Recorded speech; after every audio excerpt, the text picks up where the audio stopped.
नमस्कार मैत्रिणींनो, मी जयश्री होम किचनमध्ये तुमचं स्वागत आहे। आज आपण बघणार आहोत मुळ्याची चटणी। चटपटीत अशी तर एक मीडियम साईजचा मुळा घेतलेला आहे आणि याची छान साल काढून घेतलेली आहे। त्याचबरोबर भरपूर सारी कोथिंबीर आणि मुळ्याची काही पानं सुद्धा घेतलेली आहेत। 2 टोमॅटो, हिरवी मिरची, लसणाच्या काही पाकळ्या। तर बनवायला सुरुवात करूया। तर इथं कढई घेतलेली आहे मी आणि कढईमध्ये घालणार आहे लसणाच्या काही पाकळ्या। त्याचबरोबर घालणार आहे 2 टोमॅटो आणि हे छान शिजवून घ्यायचे आहेत।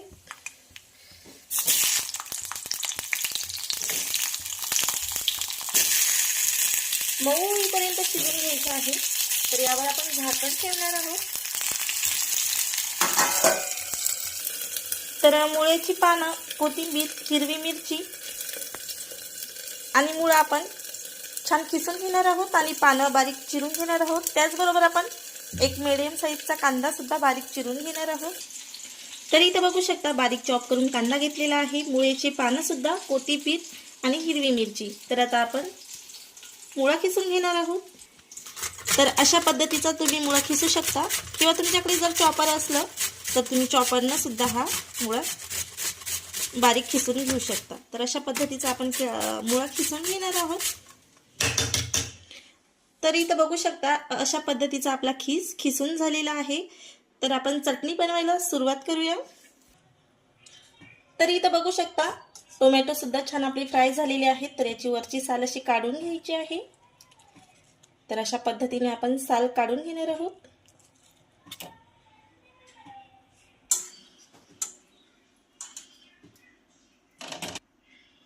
तर हे सर्व टोमॅटो आणि लसणाच्या पाकळ्या मिक्सरच्या भांड्यामध्ये घालायच्या आहेत आणि थोडंसं फिरून घ्यायचं आहे प्लस मोडवर। तर अशा पद्धतीचं मी फिरून घेतलेलं आहे। तर चटणी बनवायला सुरुवात करूया। पॅन मध्ये घातलेला आहे 2 चमचे तेल।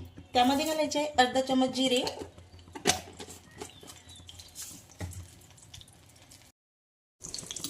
तर जिरे छान तडतडलेले आहेत। तर यामध्ये आपण आता बारीक चॉप केलेला कांदा घालणार आहोत।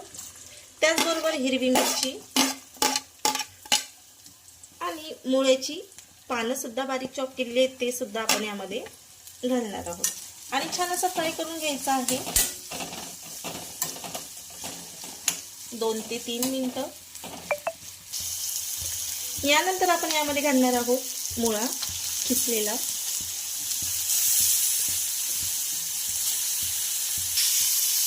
मुळा सुद्धा आपल्याला 1 ते 2 मिनिटं छान फ्राय करून घ्यायचा आहे मीडियम गॅसवर। त्यानंतर यामध्ये टोमॅटो जे आपण बारीक केले होते ते घालायचे आहे।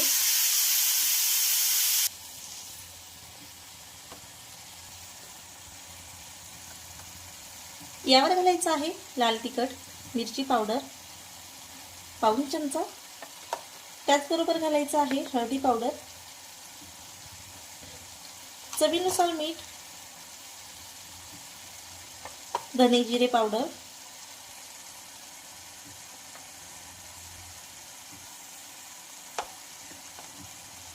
आणि अर्धा चमच गरम मसाला। छान मिक्स करून घ्यायचा आहे।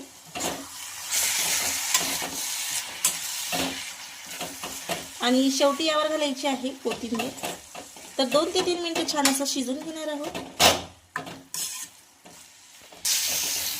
तर या स्टेजवर आपल्याला घालायची आहे बारीक चॉप केलेली भरपूर सारी कोथिंबीर आणि छान मिक्स करून घ्यायची आहे आणि मग रेडी आहे चटपटीत टेस्टी अशी मुळ्याची चटणी।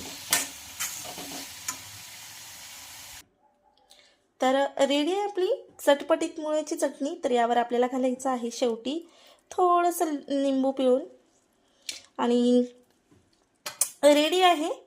तर एवढी टेस्टी लागते ही चटणी, एक वेळेस नक्की ट्राय करा आणि आवडल्यास लाईक शेअर सबस्क्राईब नक्की करा।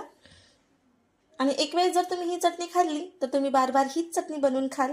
ज्यांना कोणाला मुळा आवडत नाही तर अशी रेसिपी नक्की बनवून द्या आणि एक वेळेस नक्की ट्राय करा आणि असेच माझे छान छान व्हिडिओ बघत राहा। धन्यवाद।